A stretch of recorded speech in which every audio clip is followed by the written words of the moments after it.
Well, hello and welcome back. So, I thought I would tell you a little story before we get started because this just happened right before recording and I am kind of busting up. So, I got a message from somebody on my Instagram and they said, "Hey, can I offer you some feedback on your Instagram page?" And of course, whenever that happens, then I know, okay, they're either really opinionated or they're trying to sell me something, right? So I went over to look at their page. You guys, I was busting up because they had 5 posts.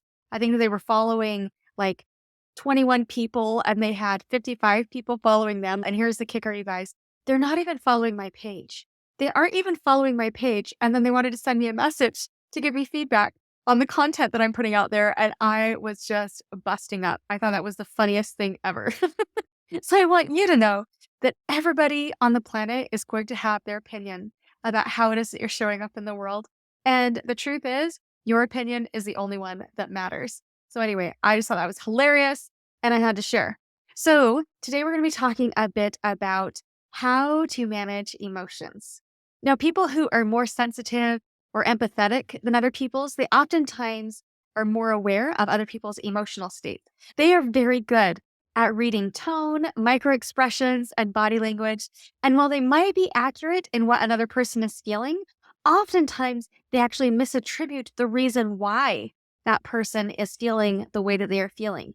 More often than not, then they're making it about themselves instead of actually about the other person. And when this happens, they often can appear needy or insecure. So, a classic example of this was making the rounds on social media a few years back, but it was an image of a husband and wife, and they were sitting together on the couch. And they were kind of on opposite ends, and the husband looks deep in thought, and the wife is looking over at him, wondering what's going on. And I can't remember exactly what was in their thought bubbles, but here's the gist of it. So, the wife's thought bubble said something like, "I wonder what's wrong." Well, I did make a comment on the weather and he just gave me a uh-huh, and then he just started staring off into space again. He must be so upset. Is he mad that I talked to my mother? Maybe I didn't express as much joy as I should about his promotion. I just don't know what to do. He's probably going to leave me. And all of these thoughts just go on and on and on in her head. And then you see what's happening in the husband's thought bubble. And in the husband's thought bubble, it says, motorcycle won't start. Not sure what's wrong. So, yes, she was right in the fact that he was actually upset about something and his mind was elsewhere. But she over identified as the problem rather than asking him for clarity. Now, highly sensitive people, they oftentimes pride themselves on being very good at reading people. And sometimes they are spot on. And other times, they're completely off.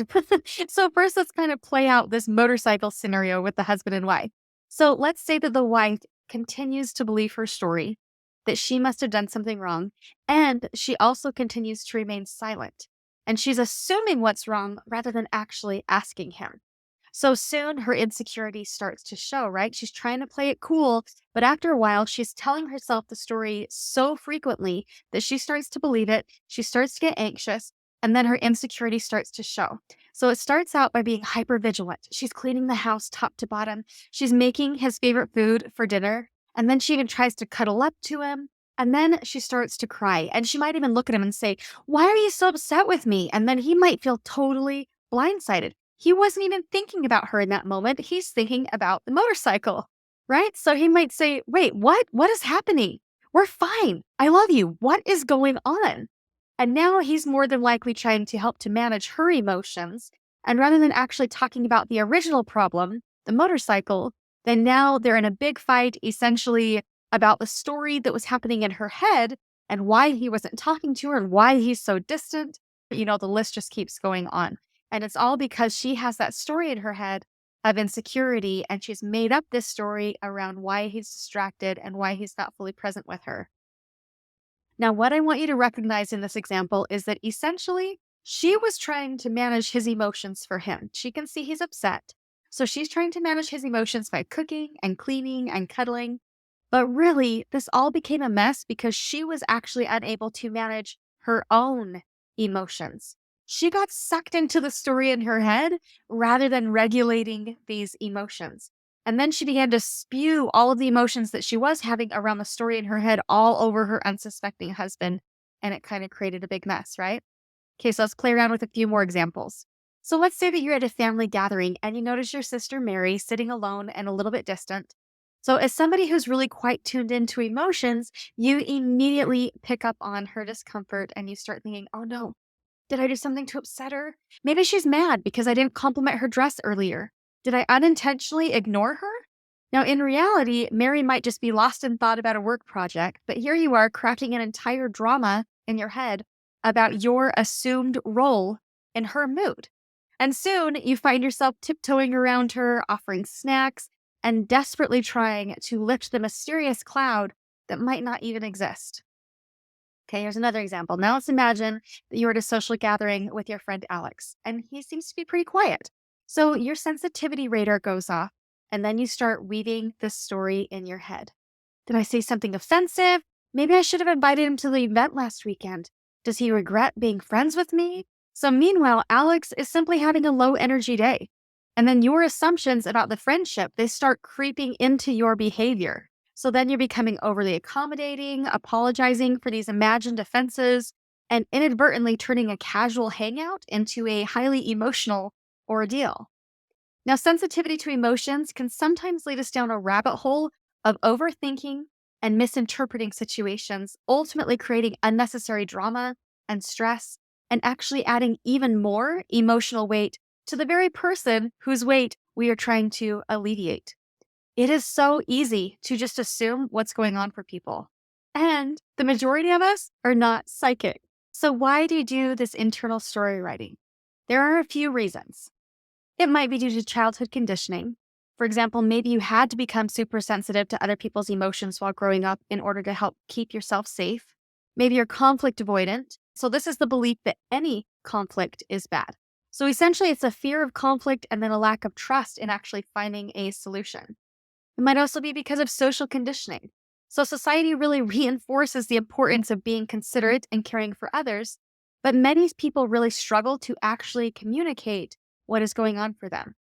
And it might also just be a lack of emotional self awareness. And today we're going to focus mostly on this last one, the lack of emotional self awareness. Because when we're hypersensitive to others, then often this is because we don't know how to manage and navigate our own emotions. This means that we must do all in our power to make sure that everyone else is happy because we don't know how to manage it within ourselves if someone isn't happy. Now, there are lots of tools that can help with this, but today we're going to practice just three. Okay, self awareness, curiosity, and communication.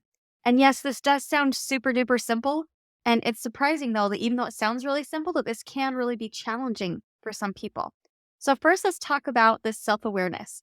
So, this means that when you find yourself feeling insecure and caught up in this worry loop around what you might have done wrong or what you need to do to make it right, call it out. Actually acknowledge what it is that you are feeling.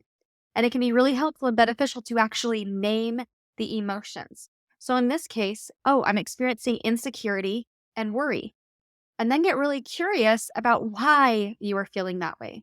So if you're thinking, I'm worried that they're mad at me, I'm insecure because they are quiet, or I'm anxious because I haven't heard from them in a while, then notice that you are choosing to make other people responsible for your feelings. And in the above examples, then their actions actually have nothing to do with you. Now, when we are stuck in the thought that I'm feeling this way because of them, we are not actually taking ownership of our emotions and our thoughts that are creating those emotions.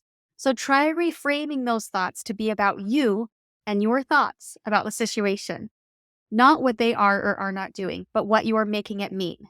So, for example, I'm feeling insecure in our marriage because I'm thinking my husband doesn't love me anymore. That opens up space to correct the story, right? Or maybe you think the thought, I'm feeling anxious. So, again, you're naming the emotion and then getting curious about why. I'm feeling anxious because I'm thinking that my sister doesn't want to talk to me. Or I'm feeling worried because I'm thinking that Alex doesn't want to be my friend anymore. Now, it's a really subtle difference, but it can make a huge difference to just acknowledge that this is my thought, this is what I'm thinking, this is my story. Because guess what? Stories can be rewritten. So then once you've identified both your feeling and why you're experiencing that feeling, then ask yourself, okay, is my reason why I'm feeling this, is this a fact or is this a thought? Your brain is going to tell you that it is a fact. It's going to tell you that, yes, you're thinking it and you're 100% right. But really, a lot of these things are just thoughts. You don't actually know what's going on with them. You've just made some really big assumptions. And those really big assumptions can really get in the way of connecting and meeting each other where we're actually at. And this is where the curiosity comes in. Get really curious about what is actually going on for the other person. Stop making it about you. I know that you might not think that you were making it about you because it really goes against the intention of your heart, right? You're hypersensitive to other people. You're just noticing who might be in need of a friend or in need of support. You want to love and serve others and you want them to be happy. And that's awesome. But if you aren't managing your own emotions, it's going to make it significantly more likely that you're actually going to be making it about you. So notice if you're feeling insecure and then separate out the facts from your story about the facts. Acknowledge that you don't actually know what is going on for them and then ask them, hey, you've been pretty quiet lately. Are you doing okay? You can ask about it proactively before you get stuck in your thought loop and make it about you, right? So this gives you an opportunity to find out what's going on and it gives them an opportunity to express their own emotions. Now, the truth is that when we try to manage other people's emotions for them, then they're not learning how to do it themselves. So now not only are we avoiding managing our own emotions around the story in our head, but now we are also denying the other person the opportunity to learn how to manage and navigate their emotions as well. So ask them and then learn to trust their words. So if they tell you nothing is wrong, believe them. And if they tell you that they're just tired, believe them. If they tell you that, I'm experiencing a little bit of pain, my back hurts, believe them. Stop telling yourself stories.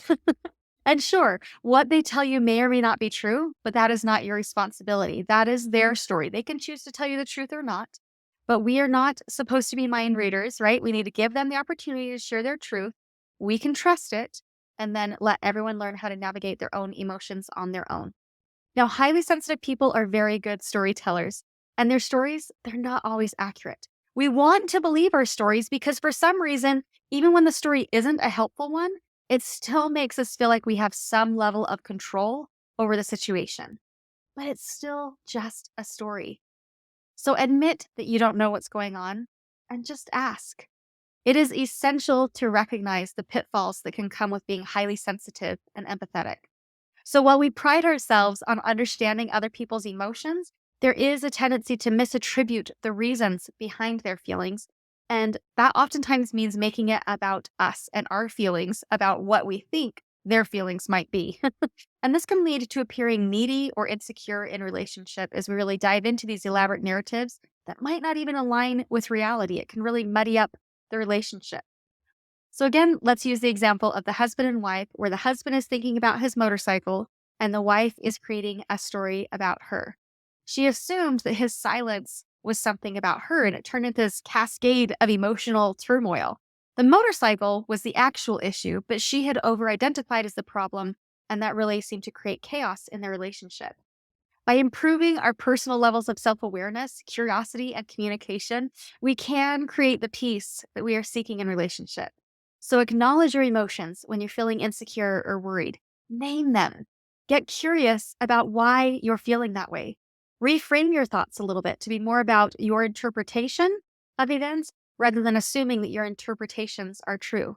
Distinguish the facts from your story about the facts. And most importantly, just ask questions. Curiosity becomes a really powerful tool to help to shift that focus when we find ourselves stuck in those internal negative thought loops. So remember, when we try to manage other people's emotions for them, we are actually denying them a chance to learn and grow. So practice asking, practice trusting their words, and admit when you don't know what's going on. It's okay to not have all of the answers. It's part of being human. So embrace the uncertainty, and you might find that the stories that we tell ourselves, they're just not always accurate. So let go of the need for control and allow the truth to unfold through open and honest communication. And as always, if you would like more help and support learning how to self-regulate your emotions and how to become a little bit more self-aware of these self-created stories that are in our heads, come and work with me. I would love to work with you. And hey, if you have found this helpful, will you please share it with a friend or leave me a review? It really does help me to reach more people. So thank you so much for being here, and I hope you have a great week. All right, bye now.